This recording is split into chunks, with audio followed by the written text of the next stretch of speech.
Nze Najjuuko Rachel nga ndi omu ku bayizi Bafosa be yatraininga twatrainingira ku ssaza Kyaggwe. Erinnya nze Najjuuko Rachel nga ndi omu ku bayizi abatendekebwa Bafosa Uganda okusobola okubeera nga tukola solar dryer zino ne tusobola okubeera nga tuzituusa ku bantu ffe ng'abavubuka ne twefuniramu akasimbi.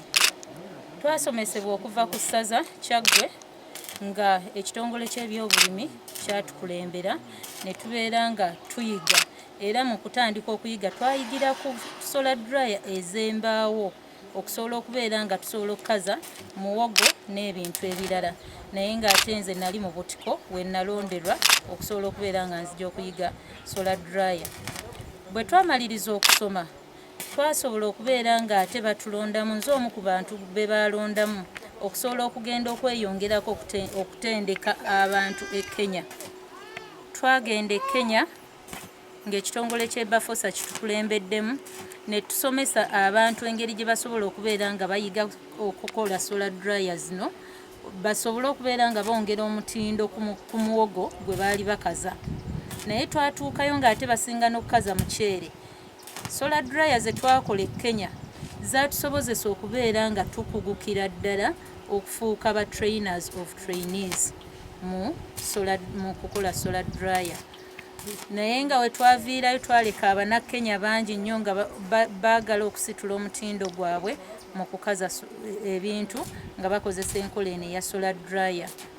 Bwe twavaayo ne tufuna omukisa okubeera nga tubeera innovative ng'abavubuka ne tudevelopinga innovative ideas okusobola okulaba nti challenge za solar dryer ey'emiti tugivaako ne tudda ku y'ekyuma. Era nga bwe mulaba wano twasobola okubeera nga ate tutandika okusomesa abavubuka bannaffe babeere nga basobola okubeera nga bayiga solar dryer ey'ekyuma. Kya mukisa mulungi nnyo nti naweebwa chance eyo, naye ng'ate kati wennyimiridde wano n'akasomesa abavubuka 5 okukola solar dryer zino. Solar dryer zino nnungi era nga n'abazze gye tuli okubeera nga baagala okubakolera solar dryer gye bali tubasomesezza nga ne be tukoledde solar dryer nze ng'omuvubuka ekintu kino kinnyambye nnyo kubanga ŋŋanyiddwamu nti naakakolera solar dryer abantu 3 nga zivaawo ziri ku mutindo ne babeera ng'ate bazikozesa mu butuufu bwazo, nga ne bwebatuukako ate bakyenyumirizaamu kubanga kati tebakyayanika wansi nga we baakolanga edda ebisubi okubeera nga bigenda mu byokulya byabwe, nga muwogo bamukaliza mu ttaka n'aba nga obuwunga buvaamu buliko ettaka. Naye kati bonna nga we tugenze tubasomesa yadde n'okubeera nga tubakolera solar dryer, basobodde okubeera nga bakaza ebintu ebiri ku mutindo ne babeera nga babikaza bulungi ne basobola okubeera nga babitunda ku kabeeyi akawaggulu ennyo akatali nga kali ke baakolerangako edda. Solar dryer bw'okoledde obakolera zino eziri metallic oba eza wood? Essaawa eno solar dryer ze mbakoledde za wood. Olw'ensonga nti ffe abavubuka tetunaafuna busobozi bugula byuma bino kubeera nti tukolera abantu solar dryer. Abatono ennyo ababadde beetaaga solar dryer zino ez'ebyuma Bafosa ekyabakwatirako nga bayita mu nkola ya Powesa ne CBS Funds. Yes, kyetaagisa ki okola solar dryer eri wooden? Bw'otunulamu, how do you charge them?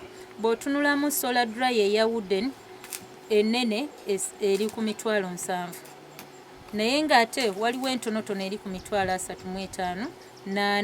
Naye ne weesanga nga oli ate ayagala akatono ddala, kati omuntu nga bwazze tusooka ne tumulaga ffe kye tulina mu package yaffe nti tukola solar dryer ennene nga bw'olaba nti eno esobola okubeera kati eno eri wooden egenda ku $9,000, naye ng'ate eri metallic egenda ku $9,000, naye nga bw'oba oyagala bweti ng'eri wooden eri ku $7,000. Kati ne weesanga nga waliwo eri moderate eri medium, kweno tubeera tugikyajinga $40,000. Enkubiriza abavubuka bannange naddala abawala nti tebaganya mirimu gyonna. kituufu baasoma abalala tebaasoma naye mbagamba kyonna kyonna ky'okutteko n'emikono gyo kisobola okuvaamu ensimbi ate n'ozeeyagaliramu. Bw'otandika okugamba nti obajja buli muntu alina omutendera gw'asobola okukwatako n'agamba nze ndi mukugu mu kino kubanga kati nze nga Rachel ndi mukugu mu kukola solar dryer. Ebirala byonna nti kukola bitanda biki sibisobola ate sibyetaaga kubanga nalaba nti solar dryer enfunira ssente ze nsobola okubeera nga neetaaga mu bulamu bw'ensi eno.